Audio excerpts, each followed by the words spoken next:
Chemistry class में आज आपका बहुत बहुत स्वागत है।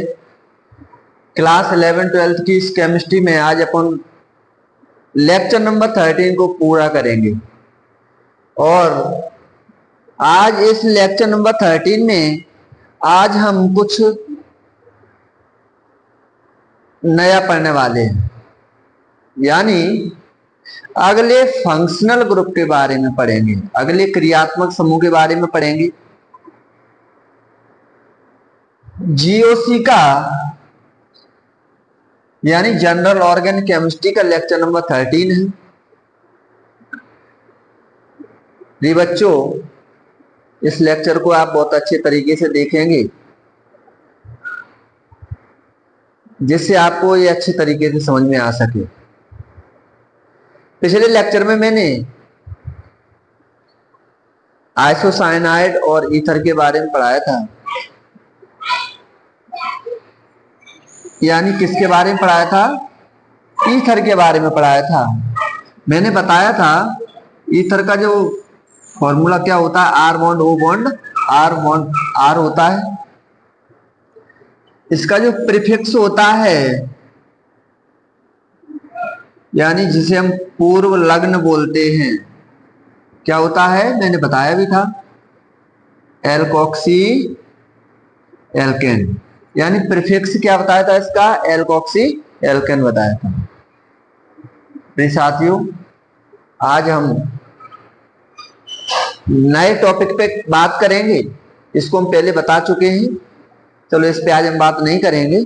ये तो मैंने बताया था ओनली, मैंने पिछले लेक्चर में क्या पढ़ा है ना। चलिए आज हम बात करेंगे, वो करेंगे नाइट्रो एल्केन के बारे में। नाइट्रो एल्केन के बारे में बात करेंगे हम। और इस नाइट्रो एल्केन को स्टार्ट करने से पहले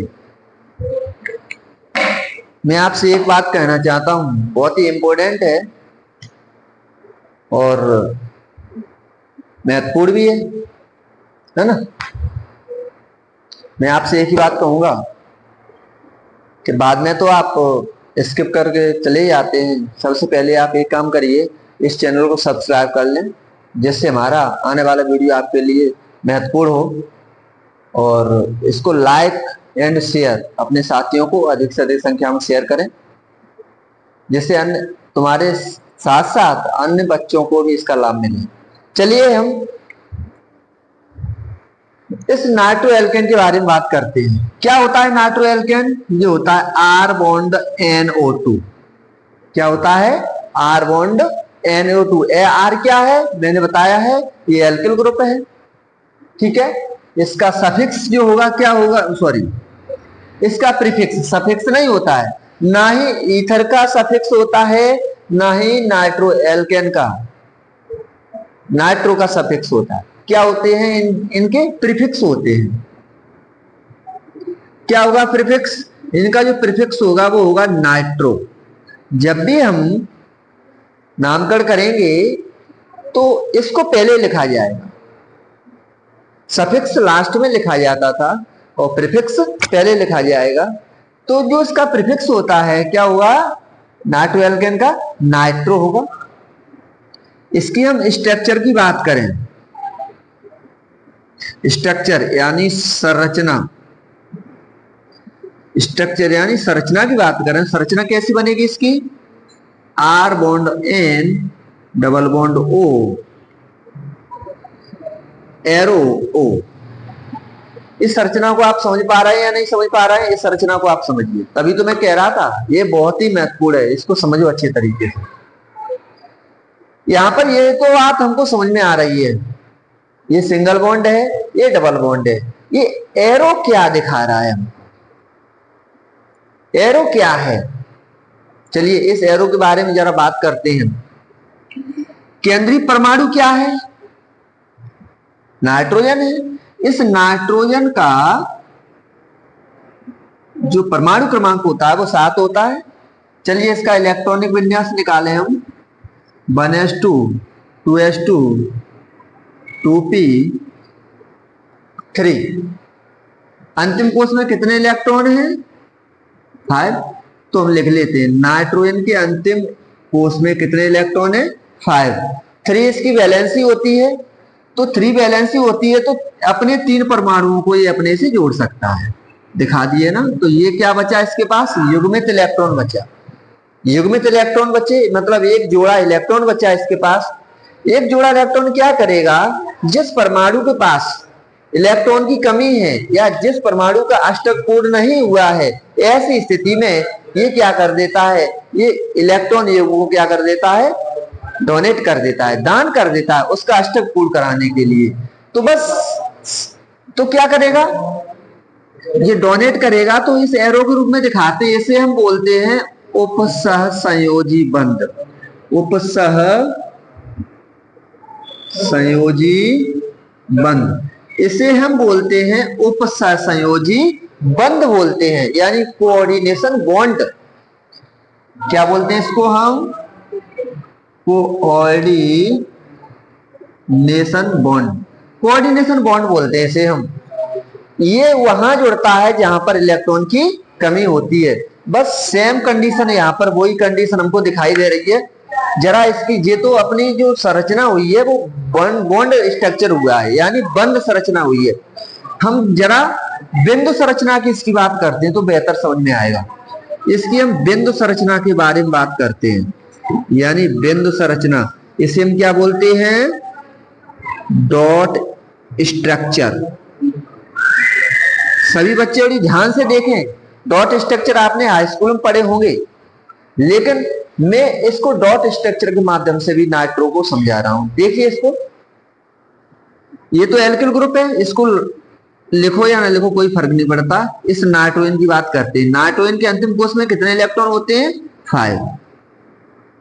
तो मैं इनके इलेक्ट्रॉनों को लिख लेता हूं सबसे पहले।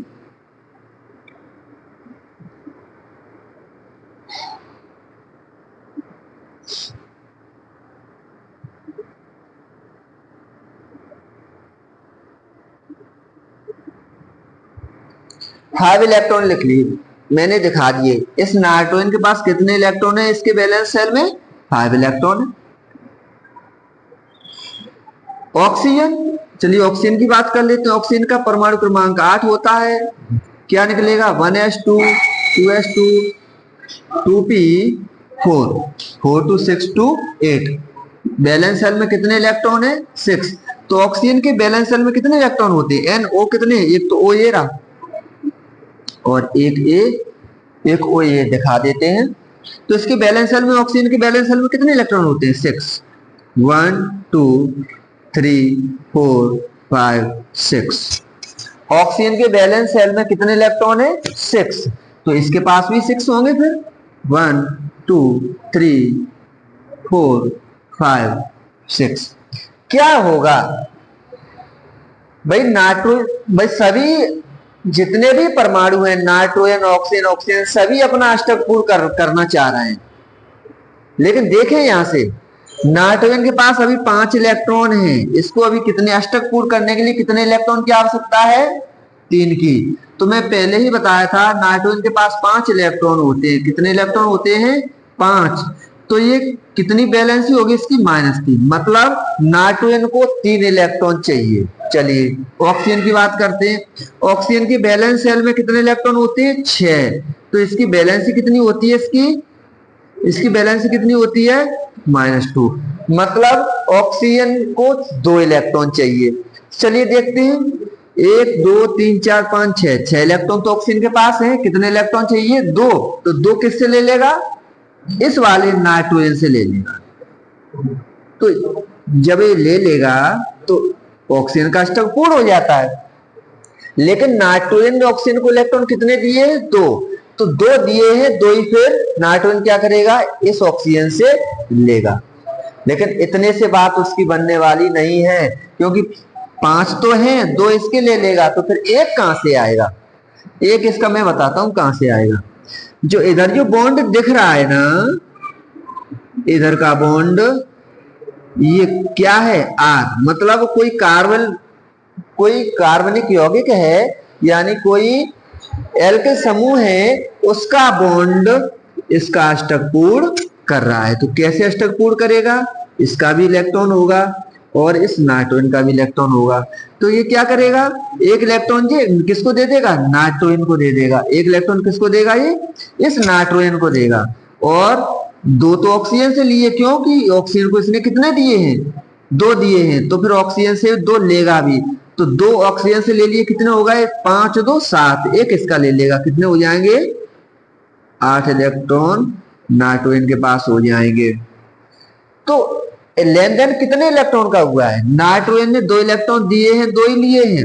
नाइट्रोजन ने 1 इलेक्ट्रॉन आर को दिया, 1 लिया है, लेकिन ये जो इलेक्ट्रॉन है इसका कहीं पर भी यूज नहीं हुआ।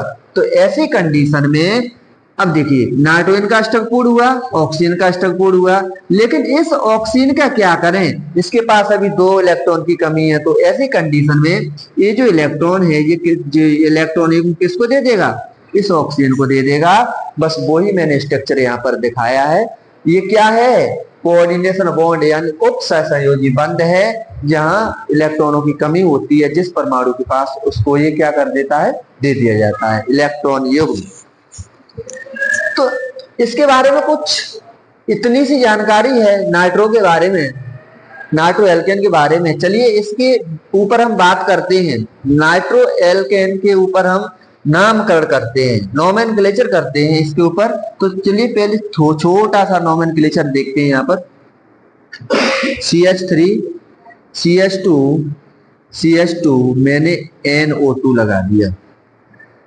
तो मैंने क्या बोला, इसका जो प्रीफिक्स क्या होगा, नाइट्रो होगा, और इसका नाम पहले लिखा जाएगा। तो एक पहले कार्बन से लगा है, पहले कार्बन का लिखो या ना लिखो कोई फर्क नहीं पड़ता, लिखना चाहो तो लिख दो। तो क्या हो जाएगा, क्योंकि इधर से ही इस पे नंबरिंग होगी 1 2 3, तो क्या होगा 1 नाइट्रो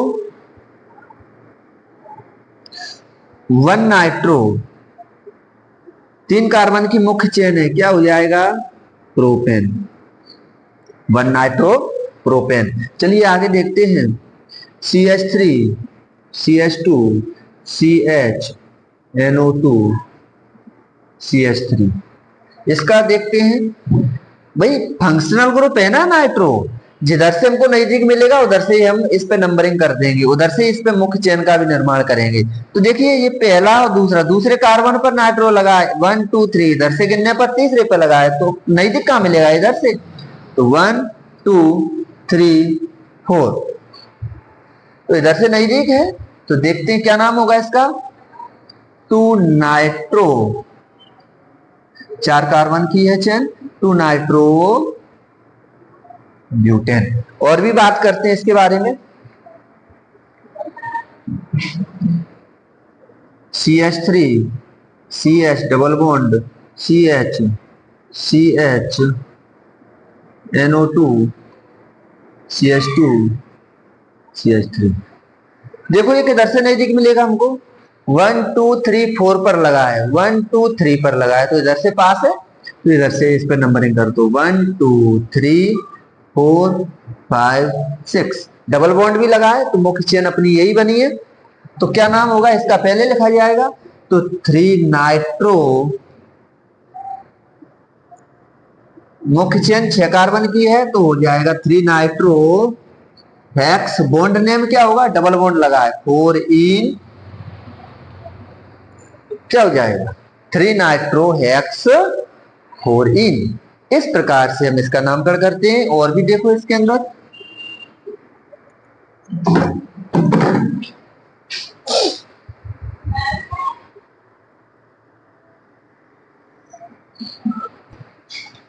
चलिए और नामकरण देखते हैं इसमें, CH3 CH CH3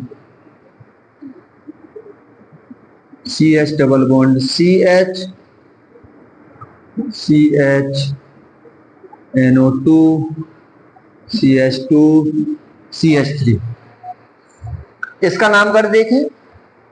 functional group लगा हुआ है, जिधर से नजदीक मिलेगा, क्योंकि वर्गीकरण में फंक्शनल ग्रुप सबसे ऊपर आता है ना मुख्य चेन बनाने के लिए, तो जिधर से नजदीक मिलेगा उधर से ही इसका नामकरण भी, उधर से ही नंबरिंग भी करेंगे हम। चलो इधर देखो 1 2 3 पर मिल रहा है, 1 2 3 4 5 पर मिल रहा है, तो इधर से पास है, 1 2 3 4 5 6, नीचे चलेंगे 7, सामने चलो 7। तो 7 कार्बन की मुख्य चेन है और ये साइड चेन है। साइड चेन क्या है? ये मिथाइल, और ये क्या है? नाइट्रो। तो हम किसका नाम पहले लिखेंगे भाई? इसका प्रीफिक्स लिखना है नाइट्रो, और ये साइड चेन मिथाइल है, लेकिन यहां पर ये एम से शुरू होता है, ये एन से शुरू होता है। अल्फाबेट में हमको लिखना पड़ेगा। अल्फाबेट में कौन पहले आएगा? एम पहले आता है, एन बाद में आता है। तो मेथिल, मेथिल कितने कार्बन से लगा है? 6। क्या हो जाएगा? 6 methyl, 3 nitro, 6 methyl 3 nitro, main chain 7 की है, तो हो जाएगा हेप्ट, बॉन्ड नेम 4 इन।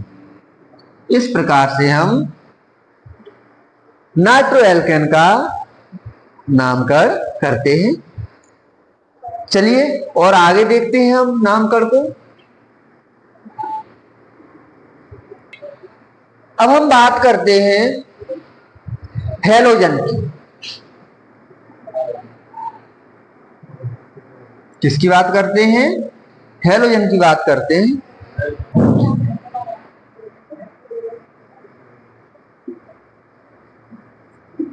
हम हैलोजन की बात करते हैं। हैलोजन एलिमेंट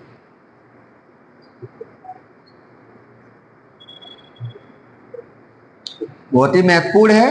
11th और 12th वाले इसको अच्छे तरीके से देखें।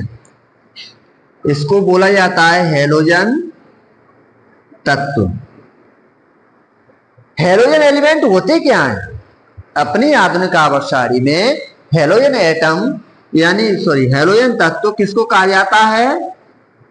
समूह नंबर 17 को, यानी ग्रुप नंबर 17। ग्रुप नंबर 17 को क्या बोलते हैं हम? हैलोजन एलिमेंट बोलते हैं, हैलोजन तत्व बोलते हैं। इसका जो संकेत होगा हैलोजन का, हैलोजन का संकेत होता है वो एक्स होता है। हमें किसी भी बुक में पढ़ने के लिए हैलोजन पे क्या मिलता है? एक्स पढ़ने के लिए मिलता है। हकीकत में एक्स क्या होता है? ये हैलोजन एलिमेंट होते हैं हैलोजन समूह के, यानी हैलोजन ग्रुप 17, ग्रुप नंबर 17 के एलिमेंट हैं। इसको क्या बोलते हैं? इसका जब नामकरण करते समय तो इसका हम क्या लिखते हैं? इनका प्रीफिक्स लिखते हैं। प्रीफिक्स, सफिक्स नहीं होता, इसका प्रीफिक्स लिखा जाता है। हैलोजन का प्रीफिक्स क्या होगा? यानी इसको बोलते हैं हम पूर्व लग्न, यानी पहले लगने वाले। क्या बोलते हैं? प्रीफिक्स क्या होता है हैलोजन का? हेलो होता है। क्या होता है? हेलो होता है। और इसको हम दिखाते हैं बॉन्ड एक्स से।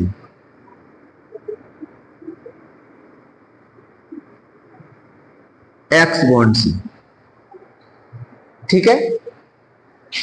तो हेलो मीन्स ग्रुप नंबर 17 के एलिमेंट क्या होते हैं? इसको बोलेंगे हम हेलो। तो क्या होते हैं एलिमेंट? दिखाते हैं मैं आपको। Fluorine, chlorine, bromine, iodine. तो इनका जो प्रीफिक्स होगा क्या होगा? इनका प्रीफिक्स होगा फ्लोरो, क्लोरो, ब्रोमो, आयोडो।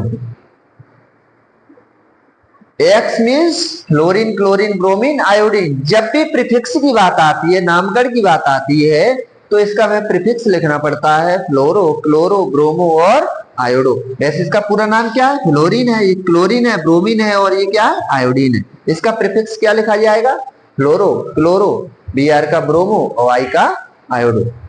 इस प्रकार से हम इसमें नामकरण भी करेंगे। चलिए नामकरण देखते हैं यहां पर।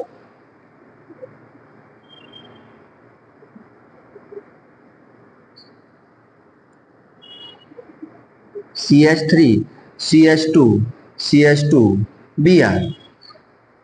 तो फंक्शनल ग्रुप यानी क्रियात्मक समूह हमको ये दिखाई दे रहा है, क्या है ये?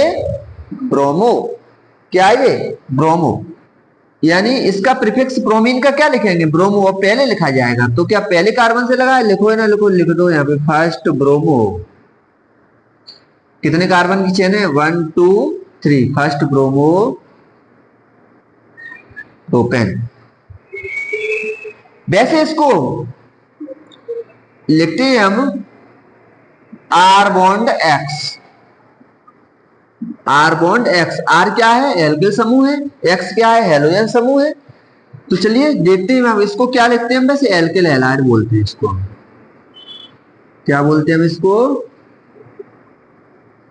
Alkyl halide. एल्किल हैलाइड इसका एक सामान्य नाम है। और जब भी हम आईयूपीएसी नामकरण की बात करते हैं तो इसको बोलेंगे हम हेलो एल्केन। क्या बोलते हैं इसको हम? हेलो एल्केन बोलते हैं, क्योंकि एक्स का प्रीफिक्स पहले वो लिखा जाएगा तो हेलो लिखना पड़ेगा, इसको एल्केन लिखना पड़ेगा। हेलो एल्केन जो हो जाता है इसका आईयूपीएसी नामकरण में, और ये इसका हो जाता है सामान्य नाम। तो चलिए सामान्य नाम और आईयूपीएसी नाम दोनों ही करते हैं इसके। वैसे फर्स्ट ब्रोमो प्रोपेन ये क्या है? हेलो एल्केन यानी फर्स्ट ब्रोमो प्रोपेन, ये इसका आईयूपीएसी नेम है। कौन सा नेम है ये? IUPAC name. और इसका कॉमन नेम, कॉमन नेम यानी सामान्य नाम क्या होगा इसका? सामान्य नाम क्या होगा इसका? क्या होता है? एल्किल हैलाइड मतलब आर समूह को पहले बोला जाता है। तो आर समूह कहां से कहां तक है? यहां से यहां तक। क्या है? 1 2 3 प्रोपिल। क्या हो जाएगा? Propyl bromide. प्रोपिल ब्रोमाइड इसी का ये सामान्य नाम हुआ, जिसका आईयूपीएसी नेम हुआ। चलिए आगे देखते हैं हम। CH3 CH2 CH2 Cl, इसका नाम क्या होगा? चलिए इसका पहले सामान्य नाम देखते हैं हम, फिर इसका हम आईयूपीएसी नाम देखेंगे। ठीक है, तो सामान्य नाम क्या होगा इसका? पहले हम आर समूह को बोलेंगे। तो आर समूह क्या है? 1 2 3 प्रोपिल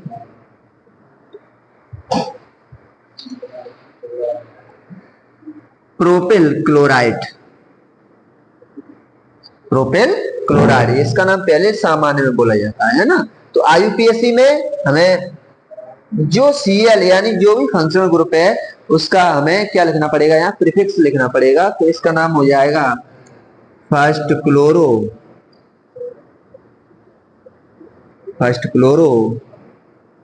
प्रोपेन।